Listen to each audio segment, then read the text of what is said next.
Welcome to the Ballpark Digest Broadcaster Chat. I'm Jesse Goldberg-Strassler with the Lansing Lugnuts, joined by Mick Gillispie with the Tennessee Smokies, and Kevin Reichard of Ballpark Digest himself. Before, Kevin, we get to you. Mick, how's everything going? Hey, it's going great. It's a little bit hot and steamy down here in Fairhope, but besides a little bit hot, it's been exciting getting ready for some baseball. Right. Kevin, with you, we are getting ready for baseball right now. We're getting ready for Major League Baseball via the start of summer camp coming up. How's everything going with you? Everything is good. A little overwhelming because now we can get out our Major League Ballpark book, even though people won't be in the ballparks. We've got other books coming out shortly. It's just been a real whirlwind of activity this last couple of weeks. So doing a photo shoot today, doing the Instagram promotional stuff. So it's just a lot of little detail work, but it's a lot of fun. If you really wanted to promote, you would pay, $99 to make sure you, Mick, Ballpark Digest were on one of those seats at the San Francisco Giants Stadium. I saw that. That's pretty cool. And you're seeing the cardboard used in soccer too, by the way. So it's not only a baseball thing. Yeah, the trouble is I don't know if they'll zoom in on it or not. Mick, the way that you're dressed right now, you would make a terrific cardboard cutout. Yeah, that's why I dressed like this today. I was thinking, if you guys did a cardboard cutout, I would need to be in a Hawaiian shirt and, my summer hat. Wore this all weekend fishing in the Gulf, caught some big snapper, and I'm telling you, I love this thing now. I think I might wear it all the time. That's spectacular. You were taking to this life, although this life is hard. We're all anticipating Major League Baseball has made its decision, so minor league baseball's announcement should be right around the corner. Before we get to that, though, with the Negro Leagues, and Kevin, you said this was dating back to last week. I saw this come out yesterday, June 29th, the tipping of the cap to the Negro Leagues history, it being 100 years of Negro Leagues baseball going back all the way back into the early 20th century. All the way back to 1920 when Rube Foster convened a meeting of black team owners at the YMCA in Kansas City, where the museum is now, by the way, and formed the league, the Negro National League, the first of the organized Negro Leagues. Rube Foster, of course, became famous in Chicago as the leader of that team, and out of that movement also rose the Kansas City Monarchs, which is just the legendary franchise of the Negro Leagues between, the players who played there, the dominance, and certainly the personality. So tipping the hat is definitely a very cool movement, and I was really glad to see it pop up. Mick, are there any specific players that you wanted to make mention of from your Negro Leagues knowledge?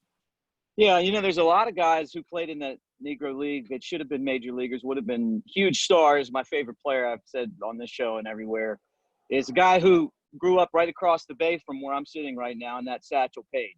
So I know every time we would play in Mobile, we would go down Satchel Paige Drive. I always got a little chill thinking about what it would have been like sitting in the stands or playing behind him or watching what, his antics and also amazing ability out on the field. But I want to tell you guys a Negro League story. One of my first jobs was in the Carolina League, and we would go to Kinston, North Carolina, and I got to know this guy named Carl Long. He was a former Negro League player from Kinston, and they had a team there, and and other teams too. But he loved to talk baseball, and he was an advocate. He still is, I think, if he's alive still, an advocate for the Negro League, where he would sell jerseys and hats and, and come to the stadiums and talk. So, and I learned a lot about baseball from Carl. And one thing I learned about playing the outfield at certain stadiums is look for a slight slant in the outfield. And he said, when I would play shallow because I was fast enough and I knew with that slant I could get back on balls, right? And so, long story short, last year, maybe the year before that, I was talking to Pat Kelly, who used to be with Cincinnati as, I think, the bench coach, but he was the Chattanooga Lookouts manager. And he's a good friend. And I was telling him about something about the Negro League, and we were talking about the center fielder that the Lookouts had at the time, Jose Siri. And I said, hey, you know, Siri, he plays very shallow, and it kind of reminds me of something that Carl Long said to me. And he said, Carl Long from Kinston? And I said, yeah, that's Carl Long. He said, you know, Carl Long was our bus driver back in 1978. You know, so he had played in the Negro League, and then, you know, now he's the bus driver. I think his nickname was Buck. So I tip my cap to Carl Long and all the other Negro League guys. We still love, you know, all the contributions that they've made, and being in the Rickwood Classic and meeting a bunch of those dudes. Just really fun to be around them and hear their stories. And, you know, we got to keep their memories alive. Growing up in Maryland, Mamie Peanut Johnson had a memorabilia store not all that far away from where I lived. And my father took me to the store, and we got a Homestead Gray shirt that I wore out until there were holes and it was ragged, and I loved that shirt, and a Homestead Gray's baseball cap that, once again, I wore it and wore it and wore it until that cap could not be worn anymore. There's also an article that I would like folks to look up about Effa Manley. There's only one woman who's ever been inducted into the Baseball Hall of Fame, and it's Effa Manley, who was an owner of a team in the Negro Leagues, and a very spectacular person when you look at her influence and what she did. And this article was all about how Effa Manley was white. When you consider, okay, we associate her with the Negro Leagues, she's black, right? But no, she sometimes passed as black, and it's about her whole history, her family, and who she was, what she did. There was an image that was shared yesterday about Jackie Robinson, who was signed out of the Negro Leagues, and the fact that after he went to the Major Leagues and then afterward that he was not all that kind toward Negro League baseball, and Effa Manley reaching out to him and saying, let's talk about this, because right all the way to the end, as Major League Baseball is signing the very best players and the Negro Leagues are going down, there's Effa Manley still fighting for all those players. Just fascinating history. I'm glad that right now that we are taking this moment to look back, because I think it would be very easy for us, and we are about to talk about looking forward to a Major League Baseball start of the season, with the players reporting to camp and with the scheduled start of the season coming in 3 weeks or so. Yeah, the timing is good to look back on what happened 100 years ago, and the game is going to be transformed no matter what. And it's interesting to see what the NBA is doing. So there's a report today that the NBA will put up Black Lives Matters lettering on the side of the court, so it's prominent during the game times from Orlando. And it'll be interesting to see if Major League Baseball does anything similar. Now, I've done some asking around, and I'm working on a story for tomorrow's newsletter that'll cover some of the things they're doing. There's still a lot of indecision to be made on the game on how the ballparks will be set up for the cameras. I'm hoping there'll be some signage devoted to Black Lives Matter, because 100 years after the fact of the Negro Leagues being formed, it's the perfect time to do it. Yes. Kevin, when you were speaking with me leading up to this chat, you brought up the topic of, okay, if they're going to pipe in crowd noise, is it better to watch the video? Is it better to watch on TV, watch your streaming web? Is it better to listen to the games on the radio? So Mick, let me put that to you. Major League Baseball comes back. There's going to be the piped in crowd noise. Will the radio broadcast attract your attention more than the television broadcast? You know, I've wrestled with this in the Southern League. You know, there's certain places that you go. I mean, I'm looking at Mobile. I said that before. They had a team that, you know, did get a lot of attendance, you know, doing games in Jackson, Tennessee. They were different than most of the other teams in the league because people didn't show up, you know, for whatever reason. And then you would try to get your broadcast going with sometimes zero crowd noise. So to be able to captivate your audience on radio, you really need that nat sound, you know, the natural sound, the crowd, the crack of the bat. And so what I've started doing is, first off, you'd work a lot harder on your broadcast the day that you knew that there wasn't going to be a crowd there, because you knew you weren't going to have sometimes those pauses that you want, you know, to let it breathe, as we call it in the business. But the other thing that I did was I worked really hard on adding different nat sounds, you know. So I had a wireless mic that I hung behind home plate. I taped it, you know, to something really close, and that one would beam down on the, you know, the batter. So you would really get like a really loud any chatter in the dugout you would pick up. The crack of the bat would be loud, and then I would have like upper mics that were, kind of in a, what do we call those things? The reflectors, like you put the mic inside there, and they look like a half a dish, and it pulls in the sound, it almost makes that, that roar that you have. So, you can turn 5 people into 500, you can turn 500 into 5,000, so I would try to do that too. But at the end of the day, sometimes there's nothing you can do, because there's not going to be a lot of noise and it is going to affect your broadcast. So the best thing that you can do is just be prepared to talk a lot. You're going to talk a lot more on radio than you normally do. And we talk a lot when you don't have a crowd, because people are going to tune in and they're going to think that something's wrong with the radio, So I've never done it with the artificial crowd noise, like you were talking about. So that element I can't really speak on, but I can tell you that the days when I knew that we weren't going to have a crowd, I worked a lot harder. It made me a better broadcaster. And I'm wondering if that's what they're going to have to do in the major league. Yeah, I think the plan is to pipe in the sound.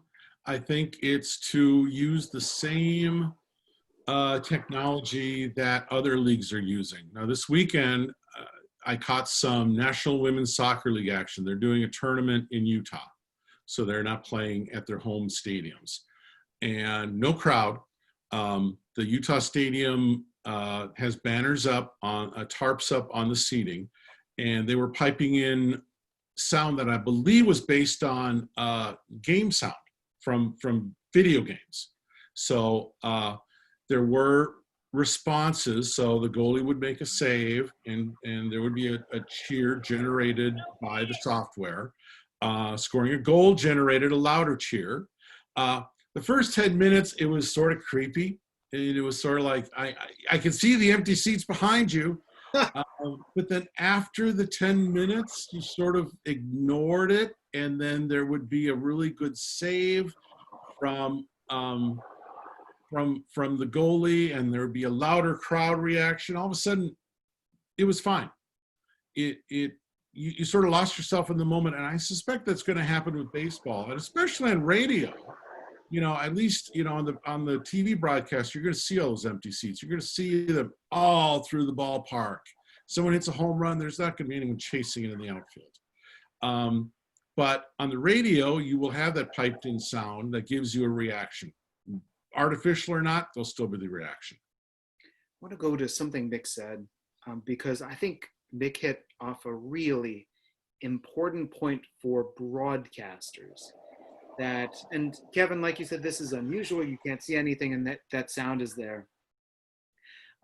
There's such a feeling for baseball broadcasters, you're relaxed, you're comfortable. There's a fine line for the energy that you are supposed to provide. And when the crowd is behind you providing that energy, you don't have to. But if they aren't, you do. It's almost like a mathematical equation. That something plus X equals 10. And the X is the crowd noise, you're the something. And if so the crowd noise is a 9, then you only have to be a 1. But if the crowd noise is a 1, then you have to be a 9, because you just have to deliver it, which is why so often a criticism that is levied at broadcasters is that we're boring. And that's because we're simply not delivering the energy that our audience wants. We are not on a June or a July day when the crowd is not bringing it. We're doing our normal thing of relaxing, letting the game breathe. And the audience is going, that's not enough for me. So Nick is totally right that when there's low crowd, or there's no crowd, or there's no energy, to my mind, I think about, let's say, a Monday night at the ballpark, or let's say a hot Sunday afternoon where nothing is happening. So there are families there, but the families aren't shouting or cheering. Everyone's just sitting there getting sunburned. And I really do feel like I've got to talk more, because there's nothing happening when I'm not talking. The pitcher's just holding it. The batter's not doing anything. So you hear nothing. There's no crowd hum. And after a game like that, I generally feel exhausted, mentally drained. Whereas a night where the crowd is into it, I barely feel like I've run at all. I feel like I've just surfed over the top of the crowd waves the entire time. Yeah, you make a great point. I'm sorry, Kevin. Go right ahead. You make a great point, Jesse. I'll say this too. Like, what people don't understand if they aren't familiar with the minor leagues and what we do as broadcasters, it's a lot more difficult than a major league game because of days like this. Because you got players that people really don't care about. They don't know about. You know, the games, you know, sometimes they're interesting. I mean, when you have Chris Bryant or Javi Baez, people will get into the games. When the Smokies had Ryan Sandberg, you know, we had a lot more satellite fan and excitement and a buzz. But for the most part, you're on an island for 3 hours. You don't have normally an accomplished partner to work with. So it's not like you really have someone to like bang a lot of stuff off of. If some years, you know, like last year, I was really lucky because I did. But normally, you know, you don't have a Spence Siegel with you that's like, hey, look, it makes every night you leave the broadcast booth when you work with him and you feel great, you know, because you had so much to talk about and he made it a fun night. You're out on your own, and you better be ready to talk about the major leagues. You better be ready to talk about local issues. You better be ready to talk about the players. You better be ready to talk about, you know, whatever, the history of the team, the history of the sport. You know, you try to put this all together, and sometimes you don't have crowd, and you really have to keep the energy up and bring it. It's like you said, you're exhausted after some of those games, you know, and the biggest compliment that I get is when people say, hey man, like, I can't get out of the car because I'm stuck listening to your story about Satchel Paige from, you know, I don't know, when he was in Cuba, you know, and like, we're digging constantly in the minor leagues to find that next nugget, that next story. You know, I remember telling one about Willie Mays, another Negro leaguer, you know, kind of our theme today, and how he left Birmingham and took a train to Maryland, and he was on a team in Maryland, you know, and he wasn't allowed to stay in the Hagerstown Hotel, and his teammates climbed in a window to you know, just to be with him, you know, to support him, and his aunt made him a sandwich, you know. Like, I'm telling you, like, I could sit here for the next hour and tell you stories that you guys would be captivated, because I've been stuck on the radio for hours trying to figure out what is going to entertain the masses. When you do major league games, and I've done some of those too, it's so much more about what's happening with this particular team right now. And every single player is accomplished and has their own storyline. So you automatically have that. You have the season, you know, where they are in the standings to go to. You know, there's always like somebody chasing something, or, you know, somebody's place in the team history. We don't have that in the minor leagues a whole lot. So you have to work extra hard. And what really has kind of astounded me looking at some of the hires that they make in the major leagues is that the guys who make the decisions don't really know the business as well as far as the talent part of it, to understand that, like, look, you know, if you want people to be captivated like we were as kids with Chuck Thompson and Bill O'Donnell, and, you know, and every town having a John Miller and Joe Castiglione, you know, and you go around Vince Scully, like, these guys are able to entertain and also broadcast the game at the same time. And I don't see that, you know, a whole lot with some of the people that are getting hired. They're more like bland and just kind of like, hey, I'm never going to make a mistake, but I'm not really going to entertain you a lot, you know. Ken Korak's one of my favorite broadcasters. You know, listen to Kenny do an A's game, and it's like he's always pulling something and keeping the game in focus. It's like being able to throw 3 pitches at one time, right? The game, a story, and then something else. This is where, and Kevin, you mentioned TV versus radio. This is the glory of radio, because television, by and large, it's the camera people finding something, and then the people up in the booth get to comment on days where there are fans. Oh, look, let's watch her eat this ice cream. Let's watch this little girl run around the concourse. Let's comment on what our cameras are currently showing us. Whereas with the radio, because we control the mental camera of the listener, it is really upon us. The challenge is greater, but the reward is greater in order to fill in that picture. Yeah, two thoughts on that. First, I will be eager to hear how some of our radio people call a game. Bob Uecker will be fascinating in terms of getting on how he's going to call the game with no crowd there whatsoever. But also importantly, it's going to be, and I don't know if you guys ever catch Twins broadcasts. Dan Gladden is the color guy.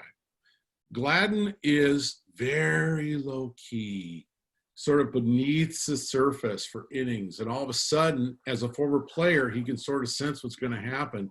He then goes to 80 miles an hour right away. It'll be fascinating to see how Gladden reacts in a situation where there's no crowd to bounce his energy off of. So this will be utterly fascinating when the season starts to see who reacts well and under what circumstances. The players have to deal with the same thing because they're players who feed off the fans.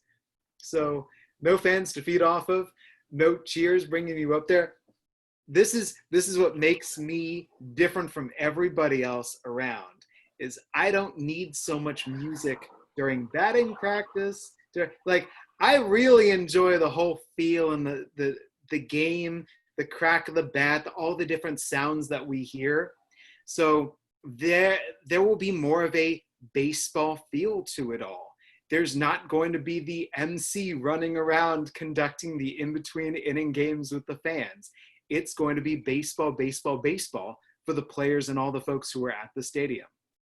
That's where it'll be fascinating to see how people actually, if they do keep watching after the first few games and a novelty on there. And I was just going to say, you were talking about the sounds. A couple weeks ago, I had my birthday, and someone with the Cubs sent me the organ guy playing "Happy Birthday." And it's just like, I could listen to the organ guy. Like, I don't need whatever soundtrack is hot right now. I mean, look, I love when Anthony Rizzo comes up and they're jamming his song, but for me, give me the organ, at least Wrigley's going to have the organ, right? So It's like, that's a pretty good background. Yeah. I wonder if teams will actually bring in organs too this season, just sort of for the ambiance. It'll be interesting. I mean, the Twins, the White Sox, they already have the organists on hand. The Cubs certainly do. So that'll be fascinating to see how they handle sort of the ambiance without fans. And mascots will be in the ballparks. So of course you're going to have some pre-bat, mugging for the camera in the stands. Yeah, that's going to be an interesting, challenge for the mascot is, what do you do? Where do you go? How in the world do you somehow get involved? Because the mascot is so important to each team's brand that has one. The Phillies and the Philly Fanatic are intertwined. So if there's a Phillies game, somehow the Fanatic has to be involved. But how? They're not allowed on the field. They will not be allowed in the field, so they've got to be in the stands somewhere, mugging. Broadcast booth. Yeah, that'll last. That'll last about 4 games before someone gets irritated. Yeah. But who do you interact with? What sort of stunt can you pull? I think it's worth checking out a Phillies game just to see how the Fanatic handles it.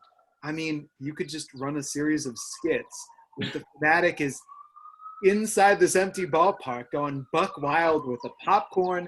Now explore the retail store. Wherever you want to explore, it is wide open to the mischievous mascot. That'll be fascinating. Now I'm getting eager for television again. although still the notion of Bob Uecker in an empty ballpark still is an intriguing one. Yeah. Kevin, has there been any other news that has broken that Major League Baseball, because it swallows up so much oxygen, has taken the spotlight away from? It's interesting to see how the summer collegiate teams and independent teams are handling the situation. More and more summer collegiate teams are doing their little pods, and then they're doing even smaller pods with one opponent. like Kenosha's doing a series of games between the Kingfish of the Northwoods League and the K-Town Bobbers of the Northwoods League, which is just, a bunch of other collegiate players dressed up in a Bobbers uniform. And you see those a lot. Joliet's doing a City of Champions tournament. People are really working hard to bring baseball out. I'm not entirely sure the fans are coming out. We'll know more after this week because a bunch of teams in the Northwoods and Coastal Plain and Future Leagues are launching this week. I heard that the tickets in Traverse City for the pit spitters were snatched up in a hurry. So I was wondering, how are fans cottoning to baseball returning in this city or that city? Yeah, well, Traverse City is an interesting case because they had indie ball for a long time, and that sort of tailed off. And then last year, the Whitecaps, West Michigan Whitecaps ownership bought the ballpark and the rights to the market, launched the summer league team, and did really well. And I think that what you're seeing the tickets right now is part of that success last year carrying over to this year. There was a story that came out. I saw Baseball America reporting that minor league baseball players can go play independent baseball this year. Yeah, it's a grayer situation than BA made it sound like, to be totally honest. You still needed to get some waivers. Today, for instance, what's happening is there's not much independent baseball being played. The Atlantic League had let their teams go. They said, if you want to do schedules, great. Today, High Point and Long Island announced that they're not even bothering because of travel restrictions in the tri-state area. And so if they want to play independent ball, they're going to be playing in the American Association at 4 ballparks, and they need to be cleared, and then that action hasn't started yet either. So it's a lot of work's being done to play baseball in Sioux Falls this summer. Let's put it that way. I heard Puerto Rico, was there an independent baseball league starting up in Puerto Rico? There's independent leagues forming everywhere. God, we should just form one in our backyard and play here in Madison because there's no summer collegiate ball. So might as well just form our own league and sell TV rights. You know how at the winter meetings that you just see tons and tons and tons of 20-somethings in suits, many of them broadcasters, all hoping to get a job in minor league baseball. That's baseball players right now. How many 20-something baseball players are there just looking for any kind of field that would have them so they could find a place to play baseball this summer? So if Major League Baseball were smart, they'd have personalized announcers for every player on the field. 26-man roster, 26 broadcasters following each one of them around and set them up in their own Twitch channel. Yeah. Just personalized channels for everyone. Kevin, we call those hype men. Yes, we do. Mick, you got Anthony Rizzo. I'll take Bo Bichette. We'll go from there. I like this. Mick, as cars drive past you, are drivers honking to say hello? Yeah, I've made a few friends here. I'm right on the main drag, looking at the bay. And so, it's like just kind of hanging around here a little bit. Have met some people and I got some buddies. Anthony Rizzo does not need a hype man, no. I think like Chris Bryant or Javi Baez, I could do both of those guys. Maybe even Kyle Schwarber. He could be quiet sometimes too. I think in any of those three, hype man right here. That's beautiful. And one of the things that was proposed, they were talking about before the final agreement was miking up players. And in fact, the NBA is talking about miking up players and selling streams of player chatter on Spotify and Audible and all these things. Mm-hmm. So yeah, well, they did it in spring training. And sorry, Kevin, they did it in spring training with Anthony Rizzo and Chris Bryant. And I mean, you got to remember, we actually had a part of a spring training this year, right? And the one thing that we'll take out of that is that game that Brizzo, we'll call him Brizzo, right? Bryant and Rizzo were both mic'd up at the same time, and Boog Sciambi was in the booth for ESPN, was the best TV of the entire spring and the entire year. Let's just go ahead and say it at this point. And I know that like Major League Baseball wants to kind of do more than that. I don't know that they're going to be able to duplicate the magic that particular ESPN telecast had, because it was perfect. But at the same time, like, fans loved it. I enjoyed it. It was really funny. And so it gave baseball kind of this personality that they're fighting to find right now. In the All-Star game, didn't they mic up Freddie Freeman in the batter's box? Yeah. So here's what this all reminds me of. Not live, but after the fact. This is Ed Sable and Steve Sable, right? This is NFL Films, as you just get the sound of everybody, and you let everyone know, here's what everyone's talking about on the field. Here's what they're talking about at first base and on the mound and in the dugout and in the batter's box. If you get everybody mic'd and then you release the sounds of each game, I would watch that, and I'd keep on watching that. So you guys remember? Will that change? I was going to say. Yeah, go ahead. You guys remember when Earl Weaver? They had the video of Earl Weaver arguing back in like the 70s, late 70s, and he's yelling at the umpire. Yes. Just before all this stuff came out, right? And then there's this show called Playing for Peanuts, and it's Wally Backman talking to the clubhouse. Desi Wilson's in the background, and he's like yelling at his team for not working hard in this independent South Coast League that our friend Chris Allen was a part of starting up. It was a one-year startup. They're two of the very best videos. There's some cussing in there, beep out stuff. But Kevin, yeah. you know what I'm talking about. Like, it's compelling. It would be interesting to see if you did it and how it would end up being played out by most of the players. But one thing is that players aren't stupid. They're going to be playing for the mics then. You got your Heisenberg principle here. The mics will change the behavior of the players. So where you would have a Ron Gardenhire maybe coming out at a 5 level to argue a call, man, he's at 10 because he's all mic'd up. Okay, but wouldn't that be better? Like, isn't this exactly what we want? I didn't think it was a bad thing. There was the thing with Cam Newton where he's with the Panthers, and he pointed out to the other team's middle linebacker who's directing things, and he said something, just paraphrasing. You should look up what he actually said. Something like, oh, you prepared, or, oh, you watched the game film, snap, pass, touchdown.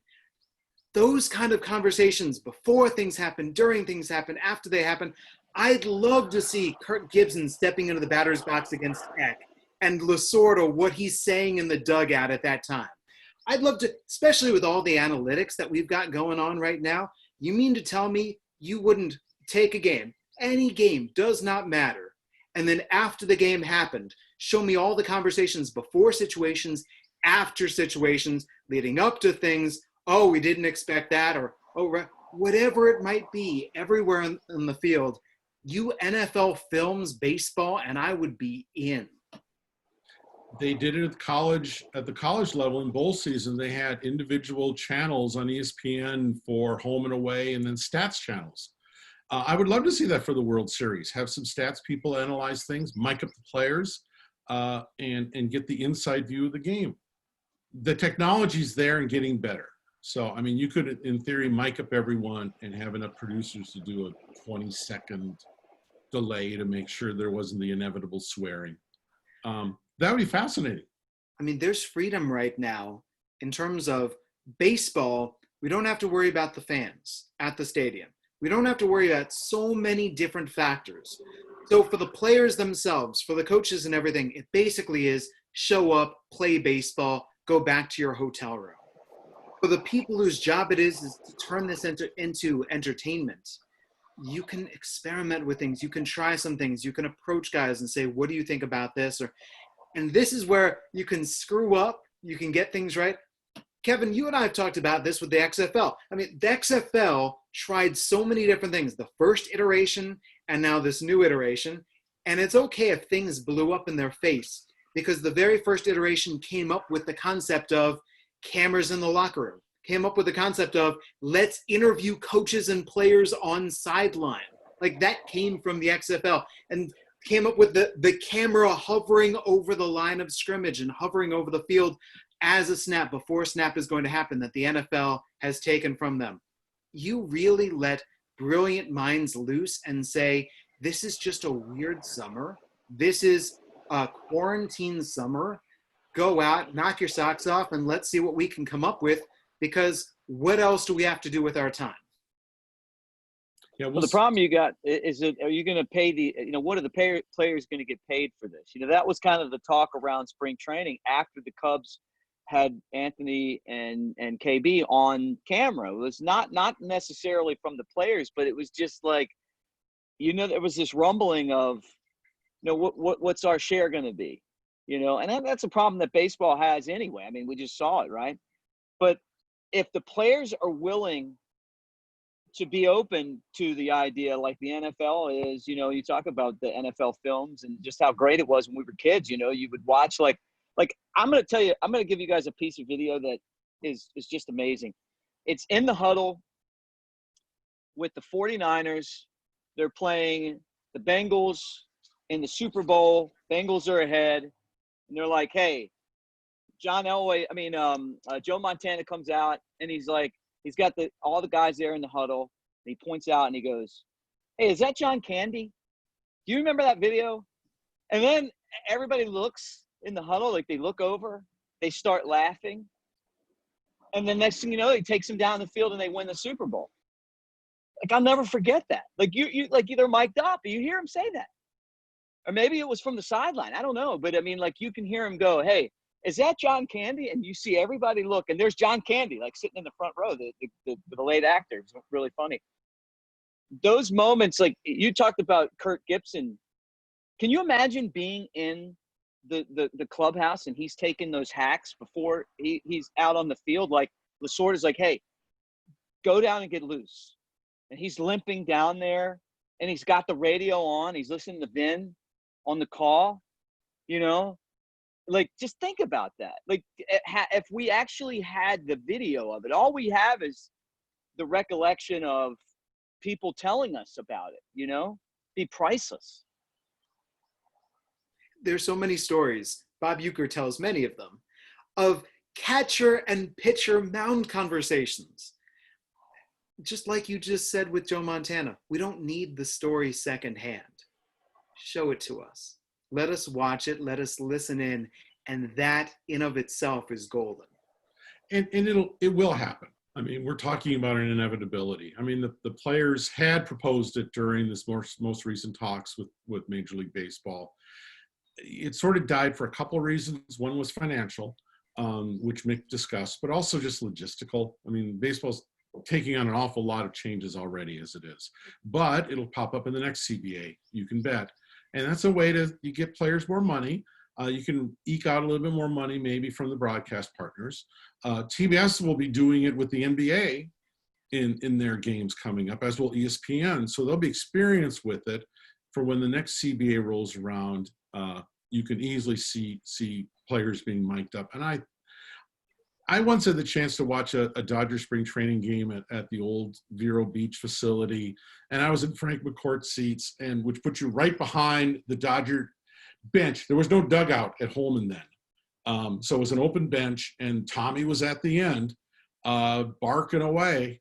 And I would have loved to hear Tommy piped up during a broadcast for all 9 innings, because half of it was really interesting baseball commentary, and half of it was just weird non sequiturs, just totally stream of consciousness. And you get someone like that involved, it's really a cool thing. Have I told you the Tommy Lasorda, Angelo Sonko story? No. Okay, so this is secondhand. I apologize for that. Angelo Sonko is a Dodgers prospect. He was with the Great Lakes Lynx. Tommy Lasorda, they sent him down to each affiliate to check out the players and also to deliver messages because everybody respected Tommy. All right, so Sonko's a first baseman who's struggling, and he's not really utilizing his ability, the same thing that they want. And manager goes over to him, he goes, hey, Tommy wants to talk to you in his office. And Angelo Sonko's going, what? Goes into the office. Tommy Lasorda says, shut the door. All right, so he shuts the door. Tommy Lasorda starts swearing at him. rips him a new one, cutting through, making up words, everything like this. And right at the height of this diatribe, he stops. He goes, wait just a second. He opens up the door. He says to the manager, what was it you wanted me to tell him again? All for show. All for show. That would be a classic thing to get on camera. You could replay that daily. I mean, but Kevin, you mentioned the logistics. All the different logistics that baseball is putting into play. Is this more interesting than a bonus runner at second base? Is this more interesting than getting rid of the DH in the National League? All their different priorities and all the different things that they're saying, let's put this in, let's put that in. There are other ideas that aren't that difficult that would really provide a great boost to baseball. The players would like them. The fans would like them. They would be embraced, as opposed to things where you're going, this is what we're going to do, accept it, deal with it, and cause the fans and the players to chafe. There's a chance for baseball to reinvent itself so many ways on the broadcast side. You can leave the core of the game the same, but you can, do like NBA and Premier League soccer and other sports are doing in terms of really reevaluating how a game is broadcast. High def actually changed the game quite a bit, to be totally honest. And, moving past that to mics, to more stats, things like that, and then keep the broadcasters, keep the great parts of the game. But we'll see if baseball is that imaginative. I have my doubts about whether the commissioner's office really does have the brains and the guts to move forward like the NBA is. NBA is doing a virtual grandstand, 5,000 Zoom followers, virtual, you'll have your virtual chat rooms for people next to you in the Zoom chat watching the game. Baseball's not really working on anything like that yet. I mean, there are people who have ideas. There are people who love baseball, who would like to help baseball. And in general, I would say that I've found and heard baseball is more risk averse in a lot of these different areas, whereas the NBA has tried things that have failed. NHL has tried things at their All-Star game and other things that have failed. Horse at the All-Star game didn't exactly work out, but it's cool to try things. Well, the first thing Major League Baseball looks at is how can I make a buck off this? Mm-hmm. And how can I make 99 cents out of this buck? They sold the rights to summer camp. What? They sold the rights to summer camp. Summer camp now has a sponsor. Amazing. Yes. How can we maximize profits off this? And the NBA, I don't think is looking at maximizing profits off that stupid Zoom grandstand. That's pure fan interaction, pure fan principled behavior. I've got a baseball lingo for you. Baseball thesaurus, word, term, way to get everybody going. What are your thoughts about talking about submariners? Pitchers who throw from down under. I faced them. Oh, really? Mm-hmm. Yeah, faced him in leagues. I had one, Chris Mason, one of my buddies still to this day. That's a friend of mine, was a submariner. I mean, are you going to stop there? What was that like? Well, what was the experience? Well, basically, there's a different technique. Like you crowd the plate, you get real far up in the box, and you're aggressive. And you've got to stay on the ball a little bit. A little bit longer with those guys because it's a different type of movement. Normally it's like sweeping, or it's kind of can go up instead of going down, right? And so if the ball will look like it's going to hit you, and then it sweeps over the inside corner of the plate, so you really have to stay on the ball. And I think that's why when you like scoot up in the box, I always had success against them. We used to my dad would throw me wiffle ball as a kid, and that same movement would come off of the wiffle ball where it would, just kind of come in, and I just always could hit it. I preferred that over the guy throwing, in the 90s, like the 95 mile an hour thrower, So you scoot up in the box and you try to, just watch the ball hit the bat, Chris did a great job as one of my teammates on a team. And what I really was always impressed with is that he's sort of like a rubber arm. I mean, like, you know, he just kept going and going and going and going, you know. The other thing about submariners is a lot of times you'll notice reverse splits with these guys. You know, so it's like they're really tough on guys that have the exact same, you know, if they're tougher on lefties if they're a righty than the other way around. You know, so the right-handers have maybe more success off of a right-handed pitcher, and the left-handers have more success off of the left-handed pitcher for whatever reason. So you pay attention to that too. But if you don't see these guys, say you're like in college. I remember Alabama had a series, and they played, and they faced a guy that was from another conference in the college baseball playoff. And the first day that they saw him, he really, you know, just kind of mesmerized. And Jim Wells had right-handers in the lineup to face him. Well, then all of a sudden they realized, hey, it's reverse splits. So they matched it the next day. They just left the lineup alone, and the guys did really well against them, you know. So in college baseball, what's different is that, you know, you don't really get to see guys a lot. In the big leagues, you know, how many Tewksbury's do you have, you know, where a guy comes in and he's just dominant, throwing sidearm.